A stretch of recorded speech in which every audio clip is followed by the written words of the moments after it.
Good evening, ladies and gentlemen. It is 6 o'clock. It's time to begin our November 4th meeting. This time we'll call ourselves to order. And the first item agenda we have on is recognition of the Citizen Academy of Graduates.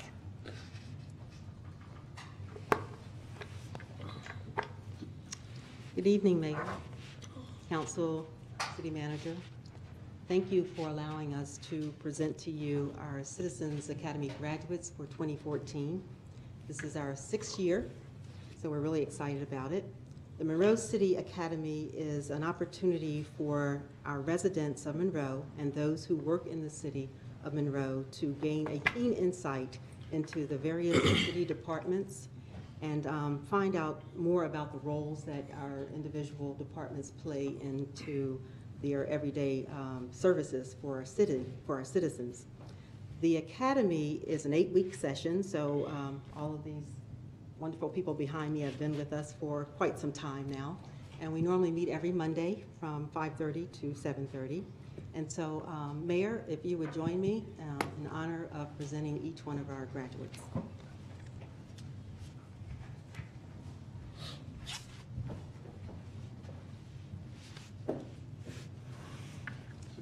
Stand right here for me. Okay, our first graduate is Christina Allison.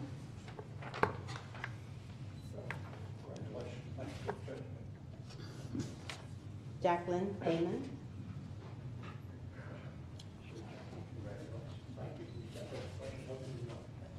Mrs. Wanda Butler is not with us this afternoon. Then we have Caroline Kate.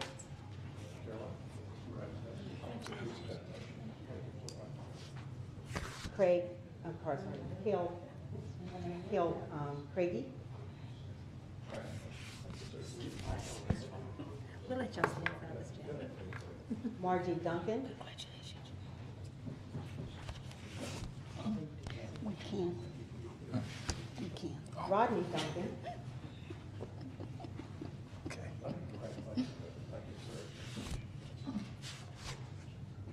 Andy Irvin.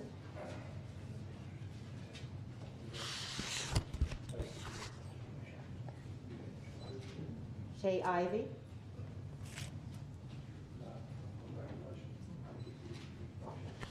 Yalea Ivy. Thank you. And I believe you're a member of our youth council, are you not? Well, thank you so much for that. We appreciate what you do. Miss Geneva Livingston was not here this afternoon because she's working the polls, but she wanted me to show you her picture. She's here. Bridget Naylor.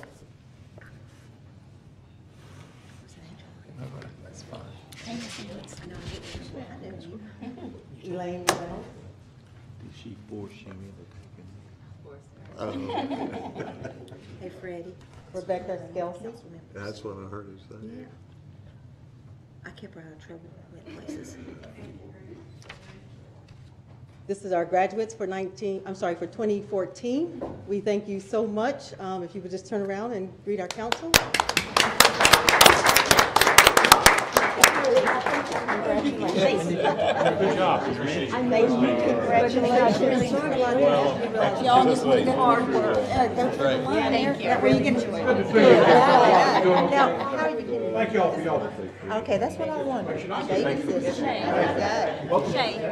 I hope y'all enjoy it.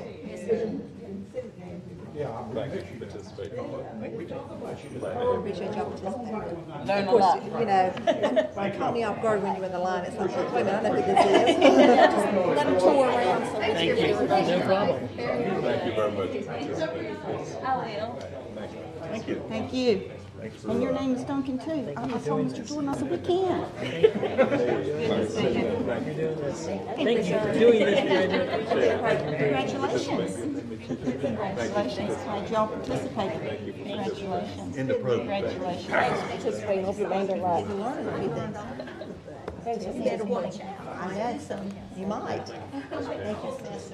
Nice to meet you. Come down and eat with one. You already seen them, Mr. Jordan. Thank you. Y'all have a good evening. We already shook your hand. We're going to shake your hand again. That's right. We're going to shake your hand again.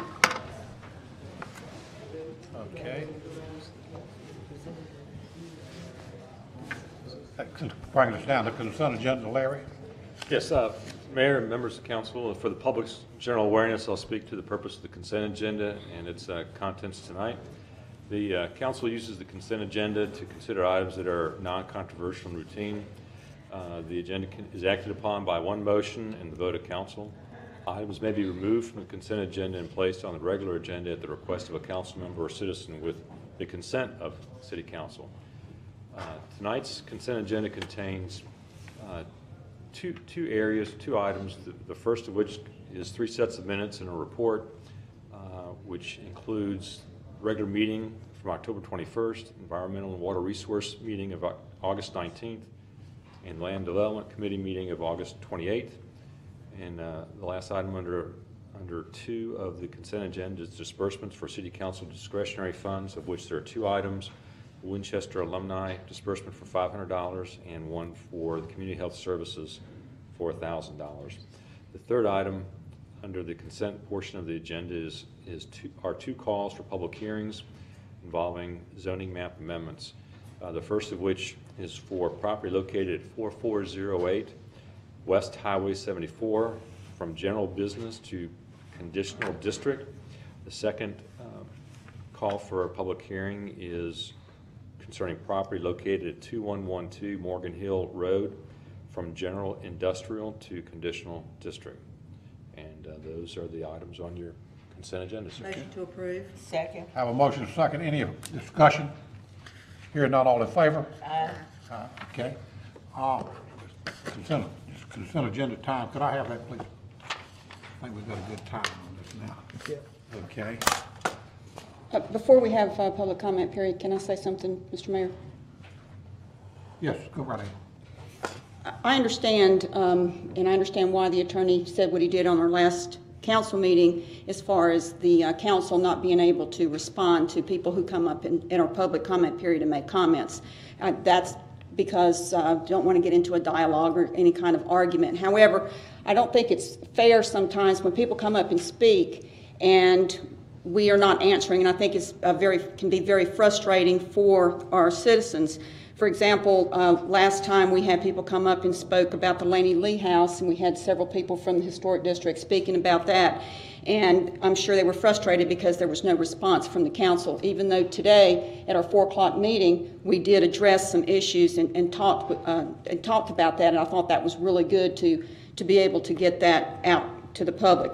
The other issue, we had some people that came up and talked about the Maddie Clyburn funeral and what was going on with that, and some of the things that the city, as far as what the city condoned, as far as with the canon and things like that, what we did. And I want to ask our attorney or the city manager to please respond to some of the questions that were brought up, so that way that we can get out there exactly what happened, what the city did, what we approved, what we didn't approve, and the people, the players involved who came to us and who organized it. And I think it's important to get that out there and let you know what happened, and then that way, everybody will know. So if one of you could please address that, I'd appreciate it.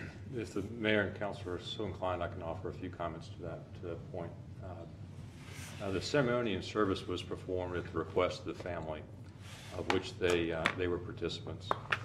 The city permitting process doesn't focus on content of an event of that nature, as this is a First Amendment freedom of speech right, which the city is prohibited from restricting. About 5 to 7 days before the event date, multiple departments were pulled in for the review of the event, which became important as we gained awareness of the scope of the activities that grown from the initial request for funeral services to include traffic and crowd control and management, and the presence or use of pyrotechnics involving specifically a cannon. The review involved our police department, our fire department, our engineering department. Our engineering department handles cemetery management and so forth. Pretty flat dimensional permitting process in terms of funeral arrangements. It can get interesting or more complicated if there are pyrotechnics involved, which the use of a cannon would be considered as such. I've asked staff to put together a small group meeting on the topic, which I expect we'll be able to hold before we depart for the NLC conference. And we'll convene at a location convenient to the participants, some of which have made comments at our previous board meeting. And I look forward to meeting with the group and sharing with them additional insights that may be important to them, or learning how options we may be able to use to modify our permitting process. But I guess a concern would be adding additional layers to a permitting process that at least from all perspectives had to do with burying somebody. So I would have concerns with adding layers of bureaucracy to that process. But subject to your questions. The canon, that came up several years ago when her father was buried. We had the same issue that come up. I think Chief Fowler, did we use the canon at that particular time also? And I think the City Council at that time granted you the permission and the authority to do that. And in this particular case, did the council was polled about this canon? Is that correct? Yes, ma'am. Yes, I polled members of the board. I believe it was Tuesday or Wednesday before the event when we learned that Canon was going to be involved, and I think the board's next meeting was going to follow the event, and so I had concerns of just giving carte blanche to the use of pyrotechnics, because it was my understanding it was permitting for cannons or pyrotechnics was a board decision. And so the City Council gave permission for the fire chief to do that. I just want to make sure that we're correct on that. Yes, yes, May I ma'am. make a statement? Okay, I understand we were polled as far as the canon, but none of us, at least I didn't, have any idea as to the scope of the actual, whatever it was. And another statement, with respects to making comments after public comment, I understand why we don't. But we also have an option of adding things to the agenda, which gives us an opportunity if we want to address an issue. Well, it's all about scope. It may have been out of scope of everybody. Yes, yeah. I thought it was just a burial in the canon. Well, I think it was out of scope from the word go, But the family, I think, is who took care of these arrangements. Are they the ones that wanted whatever the arrangements were? I understand it was the family's wishes. Is that correct? That's our understanding, yes. I don't think the family even had the means to, do all that was done. I think the family had the initial request to bury the ashes with the father, and then it took on another dimension. I'll be with you just a minute. Yes, sir. Anything else? Not at this time. Thank you. No, I would just note that for those wondering, the key for, I think, as the manager has pointed out, this was done in accordance with the normal city process. This was not treated any differently than other events that would make a request. The process was followed. I was consulted by the manager. We discussed the issues and agreed on the course of action that he took with council and with council's approval of the use of the pyrotechnics, because the remaining issues in terms of the event itself, that was done in accordance with city process with how those are done for any event.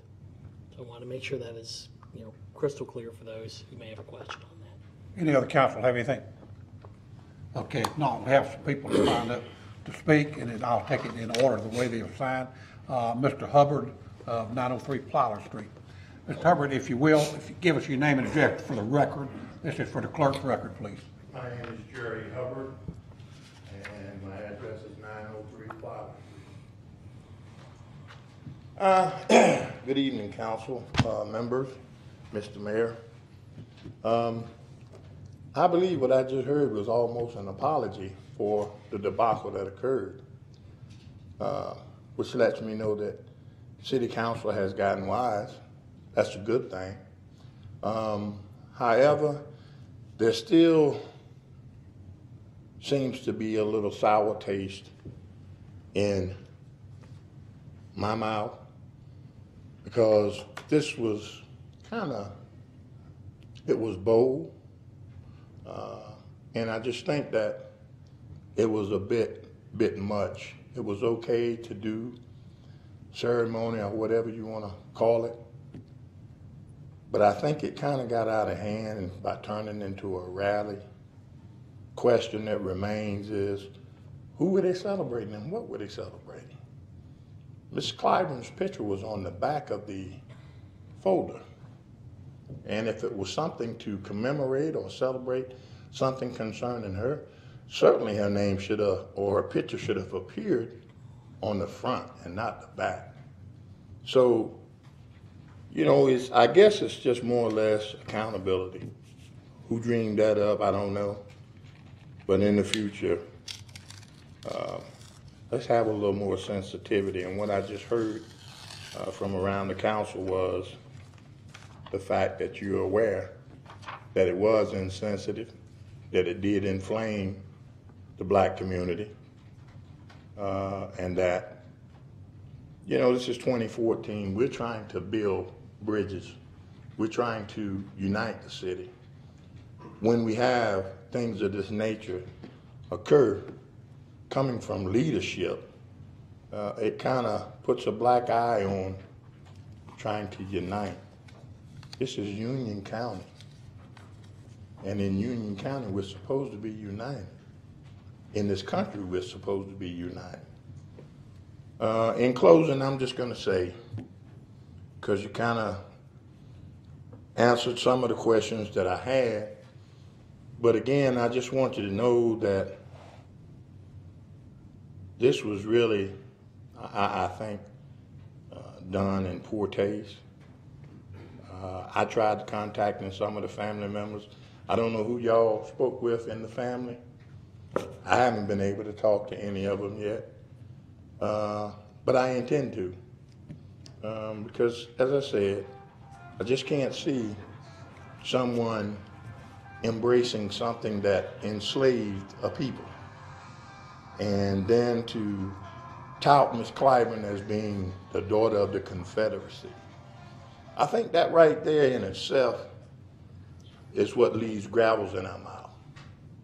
No one really wants to be associated, and I'm sure on the other side, no one is proud of the history of slavery, but it occurred. But that was then, and this is now. We don't need to go kicking over tombstones and digging up old stuff. That's why they have a cemetery, to put stuff at rest, put people at rest. I'd really like to put this to rest and just say that we'll grow from this and that we'll, in the future, be a little more sensitive of one another. And I guess that's just it in a nutshell, just to be sensitive. We don't need the city divided. We need the city to be united. Thank you for your time. Thank you, sir. Ms. Jackie Crawford, Belton Street. Good evening, everyone. I come with one question, and y'all tried to answer it before I got to ask it. The committees. Okay, we got a letter from the fire chief. On there, it said it was a memorial service. First, he said an event was going to happen on Saturday, October 18th. And then he was covering the cannon. Who authorized the permits for them to walk all in the cemetery and sit on the gravestones and parade with the flag and all the guns and stuff? The permit was issued by the city. I don't know if they want to discuss that or what, but was issued by and through the city. It would be permission. Permission for the event was granted by the city. As the manager pointed out, this is an event that, regardless of any message that may have been conveyed, is protected by the First Amendment. Mm-hmm. So the sheriff was covering the fire chief was covering himself. He was letting us know that they was going to fire a cannon. Why wasn't there anything sent out like this saying that what kind of an event was going to be out there? You know, if we were trying to hold,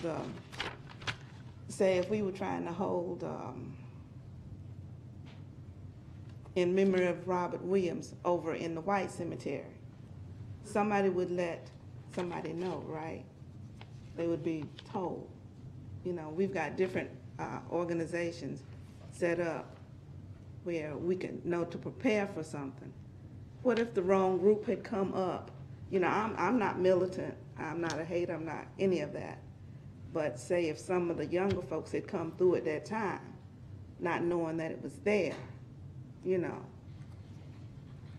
how would that have been Well, addressed? it may, and I know we're not supposed to say nothing, I asked the chief to provide notice to adjoining property owners because of the use of the cannon, which we felt would potentially frighten or alarm the citizens if it just came out of left field. So I don't know if that actually answers your specific question, but that's why a flyer was released. Outside of the use of the cannon, what I understand there's some sensitivity and concern with the participants at this particular event, but what events, it's First Amendment protected right, what events would we provide notice and what ones would we not? It might be very clear to some folks, but where would we as the staff say, well, we're going to provide notice that this group's going to use this facility on this day? It's some. But you would know the layout. I do believe it. There was some release. I don't know if someone can help me, but there was some release that was provided. I believe it was in the paper, but that wasn't the city. Again, we provide use of a cemetery.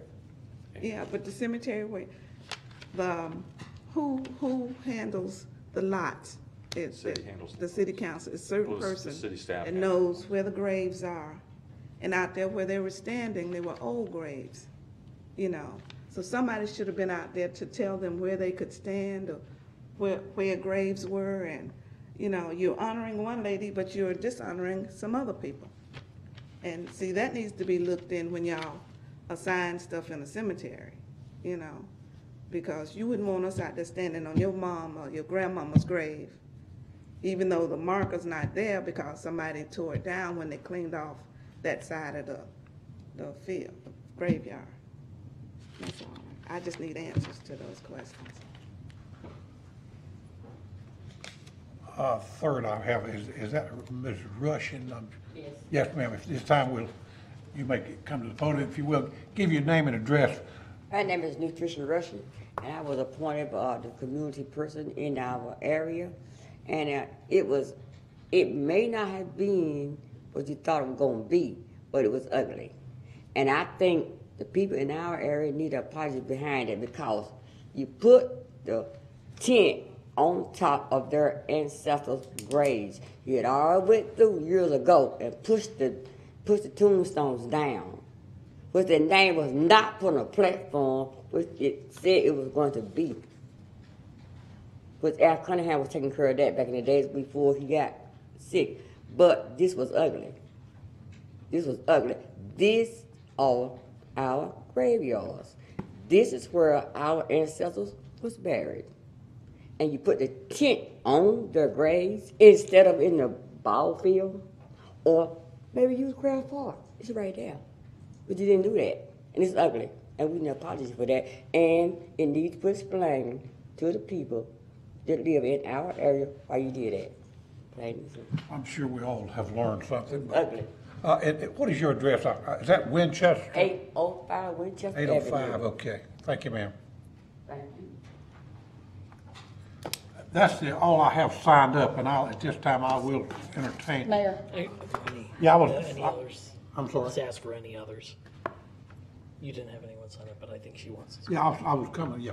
I was gonna say, if there's anybody else would like to address the council, please come, and we'll get you next, sir, if it's okay. If you will, give your name and address, please, so we'll have it for record. Good afternoon, City Councilman. My name is Geneva Clark, and I stand before you to not go through this whole conversation as to what I went through last week. But my question is, I wondered, did the family give you all of the opportunity to fire the cannon, to do the fiddle, and to have the motorcycles riding in. I mean, did the family know that all of this event was going to take place? If so, then I know one of the family members, and I need to talk to her and ask her, how can you actually do this to all of those people that are lying at rest? When you are dead, you're at rest and you want peace. I thank God that my mother and father's not there, because I would not be a happy camper. But what I'm saying is, I need to know that question as to, did the family know that all of this event was going to take place, even though they had their private ceremony earlier during that day? This came later. And then my question is too, I know, yeah, I can know for a fact that the family didn't have that type of money to have all this event to take place. Where did the money come from? Who, you know, how did they get paid? The employees, I'm pretty sure everybody out there didn't volunteer, say, you know, hey, I'm gonna take the whole Saturday away from my family and I'm gonna do all of this work out here. So that's my question. And then again too, like I said, yes, it's a hurting feeling for this event to have taken place. And then too, put yourself in my shoes. I mean, put yourself in our shoes, and you'll feel the feeling as to how it's like a knife being starved into us. I'm believing in peace, love, and happiness. That's all I want out of this world, for us to get along as to, you know, do right by one another and put things that has happened in the past and come together as one.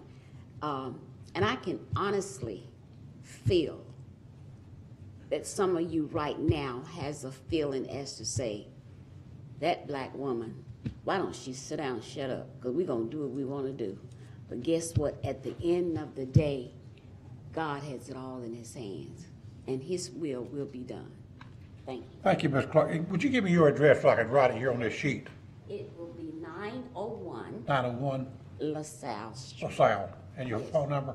704 Okay. 283 Uh-huh. 6344. 6344. Would you like my cell? That way, Ms. Bridget will have it word all the time. Would you like my cell, just in case you can't get me at home? They fine, yes. Okay, 704 Okay. 860 860 3300 3306. 06. Yes, sir. Okay. I'll put that on this for you in the morning, Bridget. Actually, she and I spoke today already. Oh, you already got that? Okay, I'm sorry. Okay, yes, sir. Good evening. My name is Harold Belton. I live at 809 Winchester Avenue in Monroe. I noticed when you first talking about what happened, you called it an event.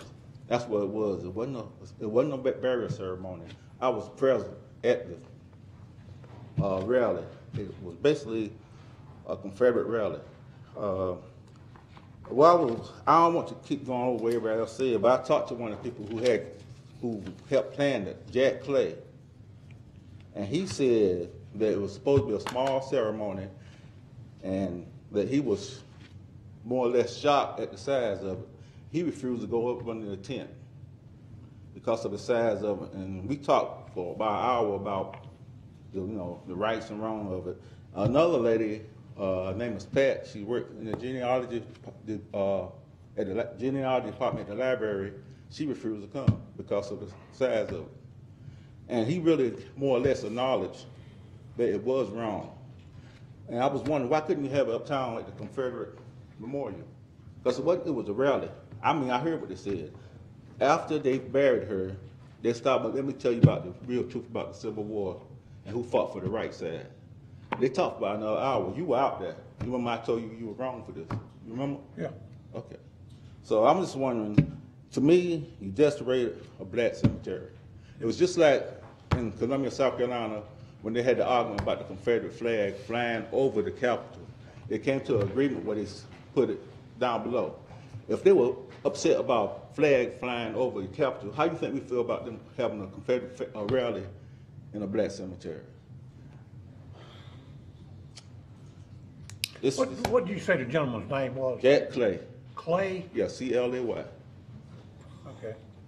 And if one family says he's at the library all the time working geology, and he's a member of some Confederate organization, but he supposedly does it for history only. Yeah, I know, now I But, know who you're talking about. And I would like to know some answers, because from him, from what he told me, they had been planning this with the city for over a month. The lady died September the 1st. And this occurred October, I forget the time. We even discussed the grave site. They don't really know if that's where the man's buried or not. Because they didn't do a DNA test of the grave. All they know is that a man and a woman was buried there. But I bet you go in another spot, there's a man and a woman buried there. The last time I stayed, I respect the lady, and I'm sorry for her death, but that may not even been her father. The man was 81 years old when she was born. So you add it up yourself. When he told me that, I said, say what? He started smiling. He said, it is what it is. So all this was done, and you don't even really have proof if that's where the grave was, if that was her father. It's ridiculous. And it's time, you need to be responsible for what you do. It's stupid.